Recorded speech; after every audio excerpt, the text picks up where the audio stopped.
అన్న లేకుండా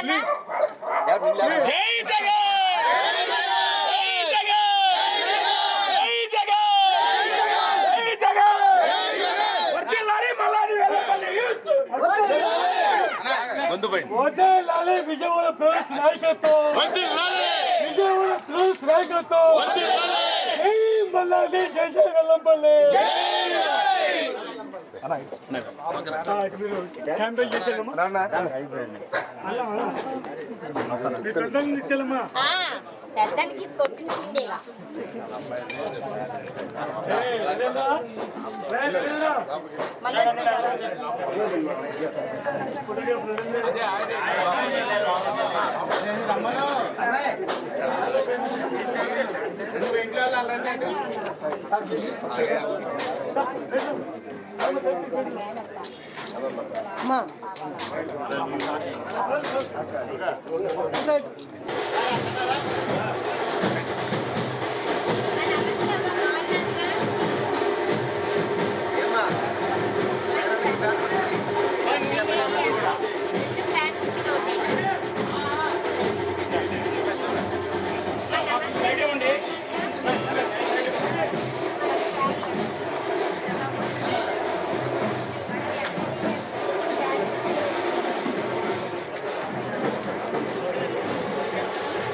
వరకు ఎటువంటి అభివృద్ధి కూడా నోచుకొని ఈ నియోజకవర్గం 2019-2024 వరకు కూడా మంచి అభివృద్ధితో దూసుకు వెళ్తూ సంక్షేమం ఒక పక్క అభివృద్ధిని ఒక పక్క ముందు తీసుకెళ్తూ రెండు కళ్ళగా తీసుకెళ్ళి ఈ యొక్క పరిపాలన చేయడం జరిగింది.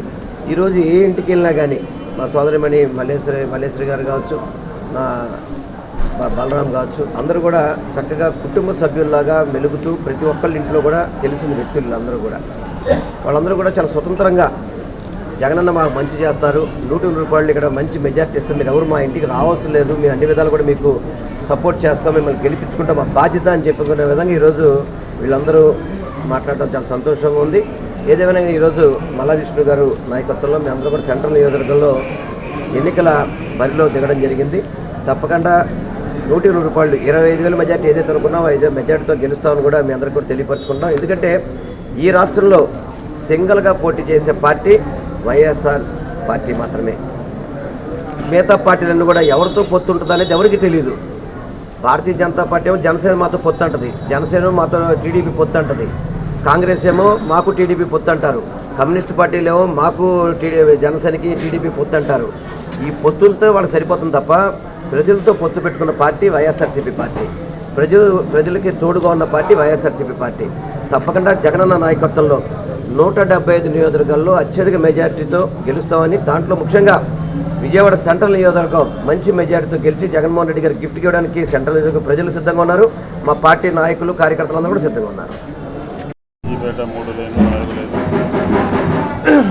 స్థానిక కార్పొరేటర్ సోదరిమణి కొండగుట్ట మల్లేశ్వరి, అలాగే ఇక్కడ శాసనసభకు పోటీ చేస్తున్నటువంటి విజయవాడ సెంట్రల్ వైఎస్ఆర్ కాంగ్రెస్ పార్టీ తరఫున పోటీ చేస్తున్నటువంటి వెల్లంపల్లి శ్రీనివాస్ గారు, అలాగే ఇతర పార్టీ శ్రేణులతో కూడా కలిసి ఈరోజు ఉదయం నుంచి కూడా గడప గడపకు ఇంటింటికి తిరిగి ఓట్లను అభ్యర్థిస్తుంది. వైఎస్ఆర్ కాంగ్రెస్ పార్టీకి ఎందుకు ఓటు వేయాలి అని దాని మీద వివరిస్తూ ప్రజలందరికీ కూడా ఈ రాష్ట్రంలో అభివృద్ధి సంక్షేమం రెండు కళ్ళలాగా జగన్మోహన్ రెడ్డి గారు 5 సంవత్సరాల నుంచి కూడా పరిపాలన సాగిస్తున్నారు. ఈ పరిపాలన దృష్టిలో పెట్టుకుని రాబోయే రోజుల్లో కూడా ఒక మంచి ప్రభుత్వం ఏర్పడాలి అని అంటే పేద ప్రజలకి సంబంధించినంత వరకు విద్య కానీ, వైద్యం కానీ, అలాగే గృహ నిర్మాణం కానీ, ఇవన్నీ కూడా నిరంతరం ఎప్పుడు అందుబాటులో ఉండాలి అంటే రేపు జరిగేటటువంటి ఎన్నికల్లో ఫ్యాన్ గుర్తు మీద ఓటు వేసి మీరందరూ కూడా గెలిపించాల్సిన బాధ్యత ఉంది. ఎందుకంటే ఈ 5 సంవత్సరాల్లో విజయవాడ నగరం బ్రహ్మాండమైనటువంటి అభివృద్ధిని సాధించింది. ప్రతి వార్డులోనూ కూడా అనేక సంక్షేమ కార్యక్రమాలు, అభివృద్ధి కార్యక్రమాలు. కాబట్టి ఈ రాష్ట్రంలో వైఎస్ఆర్ కాంగ్రెస్ పార్టీతో తలపడేటటువంటి ఒకే ఒక రాజకీయ పార్టీ ఏది కూడా లేదు. కాబట్టి అందరూ కలిసి కూటమిగా రావాలనే ప్రయత్నం చేస్తాం. కూటమిగా వచ్చి వైఎస్ఆర్ కాంగ్రెస్ పార్టీ మీద ఓడించాలనేది ఆలోచన. కాబట్టి ప్రజలందరూ కూడా అప్రమత్తంగా ఉండాలి. ఎవరు మంచి చేస్తున్నారు, ఎవరు చెడు చేస్తున్నారు కూడా తెలుసుకోవాలి. ఖచ్చితంగా రేపు విజయవాడ సెంట్రల్ నియోజకవర్గం వైఎస్ఆర్ కాంగ్రెస్ పార్టీ అకౌంట్లో పడే విధంగా ప్రజలందరూ కూడా సహకరించాలి అని చెప్పి ఈ సందర్భంగా కోరుతున్నాను. నియోజకవర్గంలో ఉన్నటువంటి 27వ డివిజన్లో గడప గడప మన ప్రభుత్వం లాగా అలాగే ఏదైతే ఎలక్షన్ క్యాంపెయిన్ కూడా అవ్వచ్చు, మరి దానిలో భాగంగా అభ్యర్థి గారు వేలంపల్లి శ్రీనివాసరావు గారు, అలాగే మన ఎమ్మెల్యే గారు మల్లాది విష్ణు గారు, అలాగే స్థానిక కార్పొరేటర్ గారు మల్లీశ్వరి గారు, మరి అందరం కూడా గడప గడపి ప్రతి కుటుంబంలో కూడా వెళ్ళి మరి ఇబ్బందులు ఏమైనా ఉన్నాయా, లేకపోతే ఇంకా చేయాల్సినటువంటి పనులు, అలాగే ఓటు వేయమనేటువంటి అభ్యర్థులు కూడా చేస్తూ ఉన్నాం. ప్రజల యొక్క స్పందన చాలా బాగుంది. ఎందుకంటే మేము చేసేటువంటి ఏదైతే సంక్షేమ పథకాలు ఉన్నాయో అవన్నీ కూడా నేరుగా ప్రజలకు అందించేయడమే మరి మా ప్రభుత్వం యొక్క ఎజెండా. కాబట్టి నిన్న మొన్నటిదాకా కొంతమంది మాట్లాడారు విజయవాడ నగరంలో ఇక్కడ వాళ్ళు అక్కడ వాళ్ళు ఇక్కడ తీసుకొచ్చి పెడతా ఉన్నారని. ఇవాళ చూసారో లేదో మరి ఇద్దరు కలయిక బెజవాడ బ్రదర్స్ అనేటువంటి పేరున్నటువంటి ఇద్దరు నాయకులు ఇవాళ విజయవాడ నగరంలో ఎన్నికల శంఖారావం పూరించారంటే ఇంకా అవతల పార్టీ వాళ్ళకి డిపాజిట్లు కూడా కోల్పోయేటువంటి అవకాశం ఉంది. ఎందుకంటే మేము ఒకటే చెప్తా ఉన్నాం, విజయవాడ నగరాన్ని 2014 to 19 ఎంత అభివృద్ధి చేశారో మీరు చెప్పాలి తెలుగుదేశం నాయకులు. అలాగే 2019 నుంచి 2024 వరకు విజయవాడ నగరంలో విజయవాడ నగరపాలక సంస్థలు అవ్వచ్చు, రాష్ట్ర ప్రభుత్వం సహకారంతో అవ్వచ్చు, ఎన్ని కోట్ల నిధులు కేటాయించామో మేము అడుగుతా ఉన్నాం. ఇవాళ గొప్పలు చెప్పుకొని తెలుగుదేశం నాయకులు ఓటు అడుగుతా ఉన్నారు. అసలు మీకు ఓటు అడిగేటువంటి నైతిక హక్కు లేదని మేము చెప్తా ఉన్నాం. ఎందుకంటే మీ ప్రభుత్వం మొత్తం కూడా దోచుకోవడం, దాచుకోవడం, ప్రజలను ఇబ్బంది పెట్టడం, ఈ మూడు తప్ప మీరేమన్నా ప్రజలకు మేలు చేశారని అడుగుతా ఉన్నాం. ఇవాళ రోడ్లు అవ్వచ్చు, కమ్యూనిటీ హాల్స్ అవ్వచ్చు, మళ్ళీ శంకుస్థాపనలు చేసి అవి ఓపెనింగ్లు కూడా చేసుకుంటున్నాం. మీరేమో ఎలక్షన్లో ఉన్నాయనగా కాపు కళ్యాణ మండపం ఏదైతే 63వ డివిజన్లో ఉందో మరి దాన్ని మీరు హడావుడిగా గత 2019 ఎలక్షన్లకు 2 నెలల ముందరంగా టెంకాయలు కొట్టారు.